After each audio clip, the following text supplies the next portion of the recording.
Dengue আক্রমণের বাড়ন্ত নিয়ে চিন্তায় গোবরডাঙ্গা পুরসভা। ইতিমধ্যে গোটা গোবরডাঙ্গা থানা এলাকার অনেকেই আক্রান্ত। এর মধ্যে পুরসভার এলাকায় আক্রান্ত হয়েছেন বেশ কয়েকজন।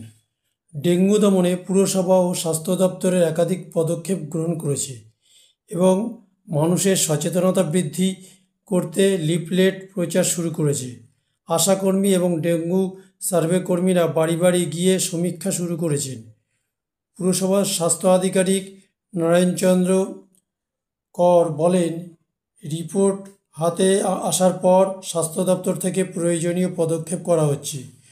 পুরসভার চেয়ারম্যান শঙ্কর দত্ত বলেছেন, চিন্তার কিছু নেই, সচেতনতা প্রচার চলছে, মানুষকে সতর্ক থাকার বার্তা দেওয়া হচ্ছে।